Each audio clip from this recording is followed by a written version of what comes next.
Hi everyone, welcome to the college process brought to you by the MCST School Counseling Department. I am Marissa Dillon. I'm Jennifer Katz. And I'm Ashley Brooks. And we thank you for joining us. Right now we are going to cover topics including the application process, school links, roles of students and parents in this process, scholarships, testing requirements, and some more. So to get started, we're going to jump right into it, and I'm going to talk about college planning. So common question is, in this big process, where do I start? So our new program, which we're going to get into in a little bit, our online platform that we are now using, it's called School Links. It is a wonderful tool to do all of these things, the perfect place to get started, to do some college searches and to explore some options out there. You don't have to use just School Links to do searches. You can use things like College Board, Peterson's. There's a lot out there available at our fingertips. What you are going to want to do is keep an organized list, and you can do this in School Links also, which we'll show you a little later on. And you can use whatever other resources. Some people still use books, so you can certainly go out there and try to look up some of these books that are listed here. One of the other most important things to do is to start to visit campuses. You can attend open houses, you can go to college fairs, but seeing campuses is what is really important. And even if it's a school you might not have thought you would like, or you're like, no, I would never go there, just seeing different campuses is a really good place to start so that you can understand what it means to be in a large school, a medium-sized school, a small school, different campuses that are more urban or suburban. It's really important to get out there. So it's best if you can attend an official visit, but even if you're just going on your own, you're passing through on a drive over the weekend, just a little exposure is better than none. And then of course we have our college rep visits where they come to MCST's campus to meet with our students. Those are really important too, because you get to know your rep who's actually going to read your application, and the rep gets to know you. So maybe they're going to be able to put a face to the name when the time comes to read the application. Oh, sorry. Getting ahead of myself here. Okay. So the application process timeline, it really begins in August. August 1st is when the Common App opens. So if you have not heard of Common App, it is an online application that goes to thousands of schools. So it would be unlikely that you are not filling it out. So that does open August 1st. That's when you can actually begin. And that is going to be the summer going into your senior year. So some other things you're going to need, and we're going to talk about each of these, is your transcript, your test scores, your essay, recommendations, the high school profile, and any supplemental information. So the first is your transcript. So if you have not seen your transcript, there is one available for you to take a look at in the Genesis Parent Portal, or you can email one of your counselors or stop in to see a secretary, and they can give you an unofficial copy of your transcript. So this is your academic record. It showcases all the classes you took, the courses you received, the credits you received, and the grades that you received. And it's also going to show your GPA for freshman and sophomore year, along with your cumulative GPA. Since you are currently in your junior year, it's going to show you the classes that you're taking.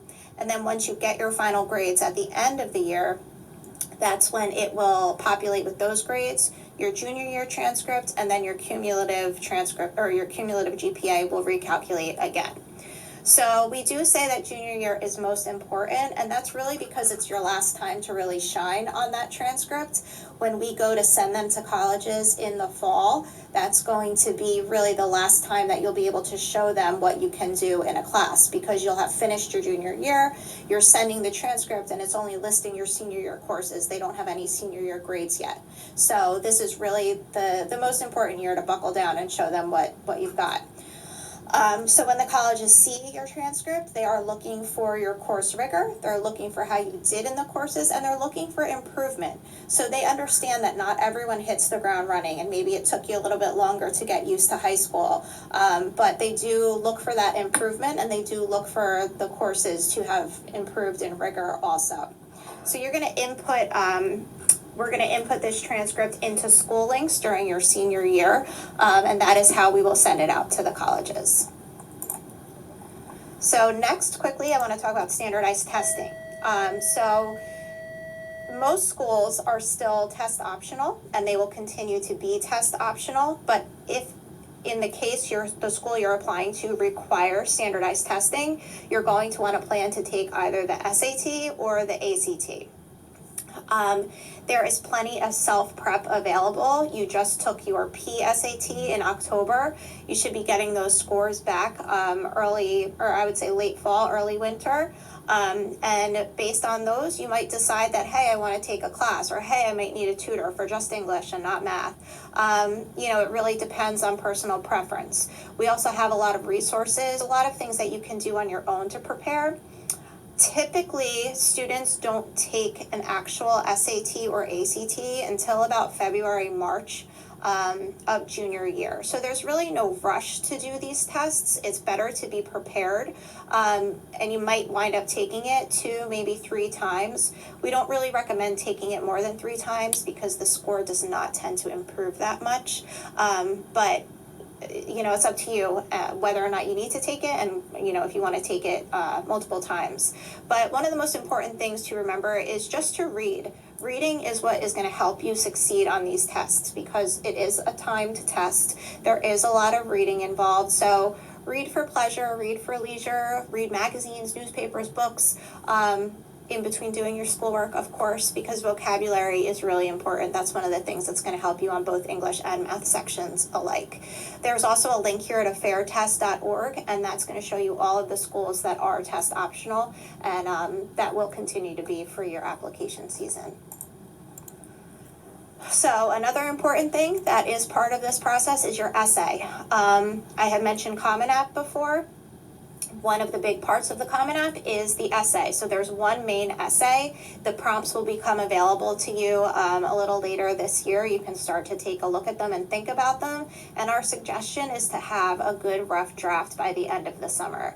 You will start to work on things in your English class at the end of junior year. So if you just start to think about the topics, what you might want to write about, you have a good rough draft done, work on it over the summer, and then by September it's really crossing T's and dotting I's, because that one main essay is going to go to all the schools you apply to in the Common App. And in addition to that, you're going to see that some of your schools might also require supplemental essays. So in addition to that one main essay, you might have several little ones that have to go along with it. So you definitely want to give yourself time to write those pieces. Letters of recommendation, every school has different requirements for this. So typically we recommend you think of at least 2 teachers that you might want to ask. We suggest that you ask them in person by the end of junior year. Senior year, most of you will be off campus, so that's why we encourage you to ask them junior year in person, because it is the polite thing to do. Then in senior year, once you enter your schools into school links, which happens again senior year, but that's how they will be permitted to actually send the letter electronically for you. So it is important to remember, ask in person junior year, request electronically senior year. For your counselor letter, we send them to any schools that accept them. You don't have to request them from us, but you do need to complete a counselor brag sheet in order for us to complete a letter for you. And just by filling that out, that tells us, hey, this student wants me to write a letter for them to any of the schools that will accept one. And again, I just wanted to reinforce that every school has different requirements for letters of recommendation, so it's really important that you pay attention to what that particular school is asking for. Okay. Lastly, if you are interested in playing sports in college, you definitely want to meet with your counselor if you are planning to play a D1 or D2 sport, because there are certain courses that we need to make sure you have in order to qualify for those. But make sure you register with the NCAA Eligibility Center by the end of this year. Okay, so I'm going to talk a little bit about school links for juniors and junior parents. This is, like Mrs. Dillon said, the new platform that we are using to organize school lists, to do college research, and then for senior year to actually submit paperwork electronically. So for now, juniors can log into school links. You should all have accounts. you are going to be able to see rep visits in there and sign up for them electronically, which you definitely should be doing. If a college visits our school that you wanna go to and you haven't been to that visit, it's not a great fit. So you definitely wanna get on that, and if you're interested in that school, or you think you might be interested in that school, definitely go to that rep visit. Search colleges in school links. And I'll show you in a little bit how to do that. It's very easy, very organized, and it's gonna really help you all in your searches. Keep organized lists, and then there's scholarship listings in there, which you'll probably use senior year. Parents, you will have an account soon. You'll get information on how to receive that, and access through our guidance website to get to school links, or you can just go to schoollinks.com. So this is some of the basics. When you log into School Links, you're gonna see a welcome screen. It says welcome to School Links. Students will log in with their Gmail account. If you don't know your password, you can click forgot password, but it should just be, you click on login through Gmail, and it should log you in through our school email account. Once you are in there, you're gonna see this main page, which is on the bottom of the screen here. And it's gonna show you things that you should be doing. So we always put in, what should you be doing in November? So there's 2 things that are due for juniors right now. It's exploring colleges and looking at your favorites list. So if you clicked on the green button, go to that feature, it would take you to that feature, and you can then fulfill that requirement. And every month, there's gonna be new requirements on there to look at and do. To use it more, you're gonna use the left sidebar to navigate searching to schools. You click on colleges, you will click on search schools, or you click on your favorites list, or your finals list, or admission stats, and you're gonna get all different kinds of information about the colleges that you're interested in. This is another view, the bottom, of what you might see when you are looking at your favorites list. You can have a plain list of schools, or if you go to final list, you can sort it. The program does sort it for you using your GPA and any test scores that you might have, but if that information isn't available, you can sort it yourself and put it either in your likely list, your target risk list, or your reach list. We recommend that you have 3 in each for now, but you can always change that moving forward. When you're looking at a school, just so you can find out, is this an appropriate school for me? Under the admissions portion, you're gonna see the acceptance rate of the school. If it's under 30% accepted, it's a reach for everybody. This particular school we're looking at has a 52% acceptance rate, a weighted GPA of a 4.3, and an unweighted of a 3.89. I like to use unweighted GPAs. I think that would be a good place to go for most students, just to see how you fit based on the national data and also our district data. Everyone is different in terms of what their GPA track is, so using unweighted we tend to like best. And you can also use a scattergram to see where you fit. You would have a blue dot in here and saying, this is where I am, and if you're in the area where there's lots and lots of greens, that's a great thing. If you're all the way down in the middle, away from all of the other dots, it's probably not an appropriate school for you. How many schools should you be applying to? Really, it should be between 6 to 8 schools. If you go over that by too much, it just means you don't know where you want to go. So, and colleges, they see that, they know that. This is why Common App puts a limit on the number of schools you're allowed to apply to. They actually limit it at 20, but you really should be having about 6 to 8. If you want to add a few extra reach schools, you can maybe hit 10, but I wouldn't go over that by too much. If you could just go back, Mrs. Dillon, I just want to explain what a reach school is. It just means that your academic achievement is a little bit below the admissions criteria for that school. And you can see that by looking at GPA or looking at test scores. And same thing for target. Target is pretty much, you're gonna look at your data, and if you closely match, then that means it's an appropriate school for you. And likely just means that you exceed the expectations of that school. And you should be able to get in. So deadlines, there's so many different deadlines for schools. Sometimes every school has a different date, and a different deadline. So you do wanna look very closely at each school's website Keep the dates organized so that you know which one they are. Early decision is the first one I'm going to talk about. It's a binding agreement, meaning that if you are to apply to a school through early decision, sometimes there's a little bit higher of a chance of getting accepted through that means, but it means that if you get in, you must go. So that is sometimes something that you have to talk about with your family. Is it a school you can afford? And do you really want to go there? Because if you're not sure and you get in and you have to go and then you change your mind, you can't. Early action is very similar, meaning that you apply early and you hear back. Your decision that you hear back from is earlier too. Sometimes it helps schools to know that you're really interested in the school as well by applying early. Rolling admissions just means that the applications are read by the admissions office as soon as they come in, meaning you should be applying as soon as possible to that school, because as spots fill up, it gets harder to get accepted. Regular decision is just one deadline that all students can apply by to make sure that you are reviewed for admission.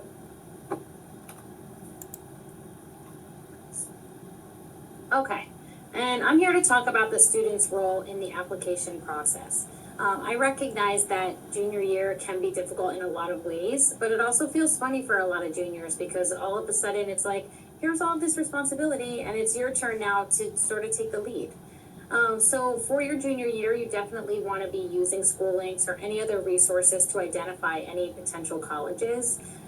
Try and find the things that you like about different places and the things that you don't like about different places. And visiting colleges really is going to help you do that. Obviously, we know it's impossible to visit every college, so there are all of those great resources out there.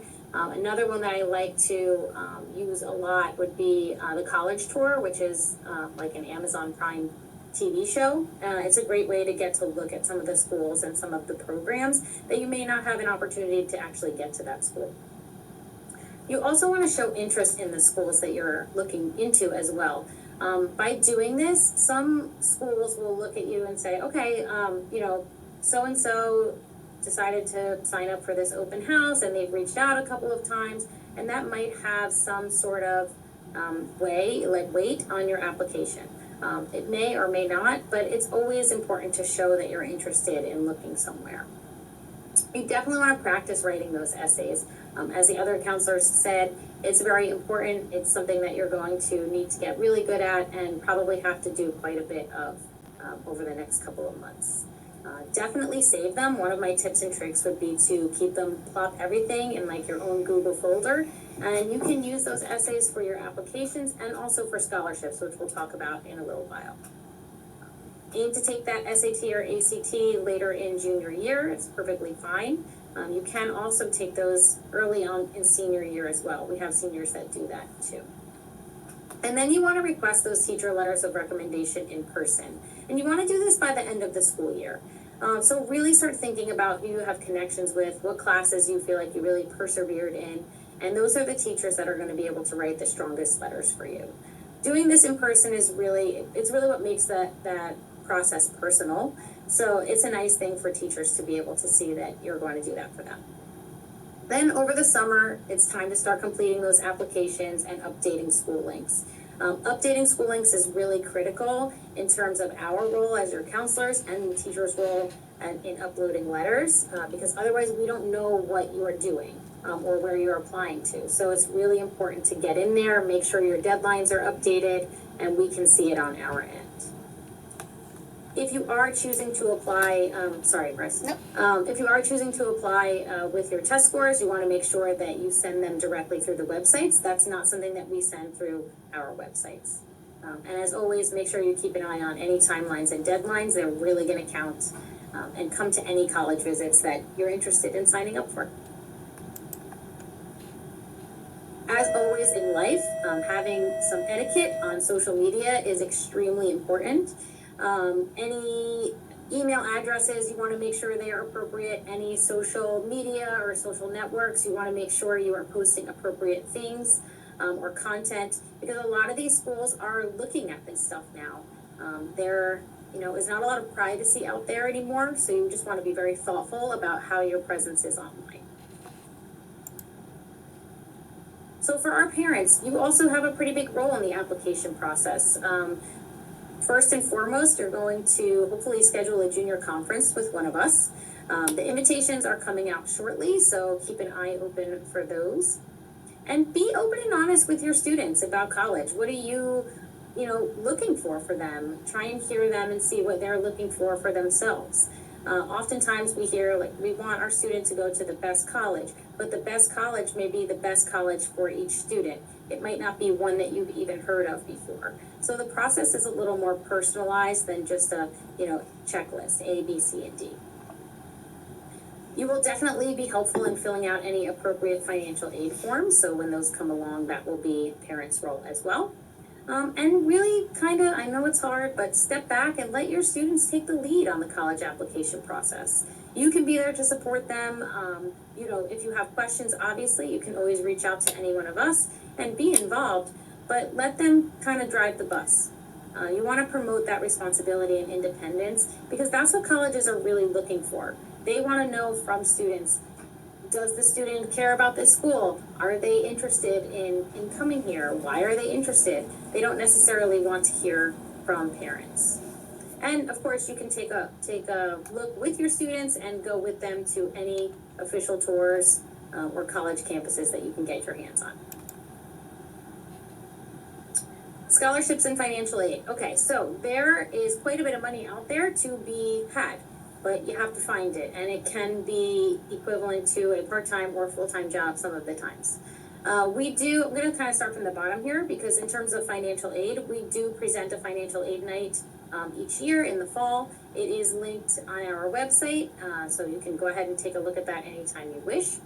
And the FAFSA is a document that you're all going to need to complete. So you can do that through the FAFSA.gov website. And the net price calculator or the FAFSA forecaster, those are just two resources that you can utilize to input your own personal information to find out the best idea that you possibly can of how much each school is going to cost. Obviously, across the board, they are vastly different, so you need to find the one that's going to fit your priorities as a family the best. And I don't know, okay, you don't have to go back, that's fine, but I just want to talk about scholarships for a quick second.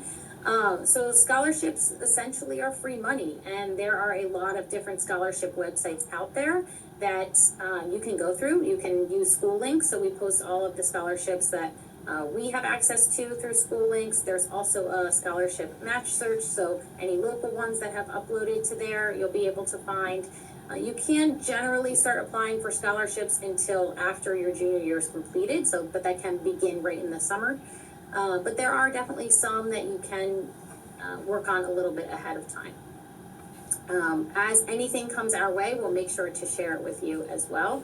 But like I said earlier, saving those essays is going to be a really a nice bonus for all of you, because you may be able to reuse some of those essays when you're applying for some scholarships. As New Jersey has had testing requirements for graduation, we still have those that need to be met, but you can access that information on the nj.gov education website, but you don't have to worry too much about it if you have a student that is not meeting that requirement. We will definitely be reaching out to you to figure out a way in order to get them to do so. And I think last but not least, we are going to be hosting those junior parent conferences.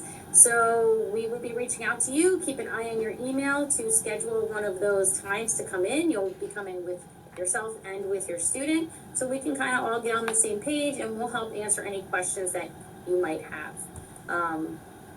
So TBD, we'll hope to see you all soon. All right, that's all we have. Thank you so much for joining us, and we hope this information has helped you to start your college planning process. Good night.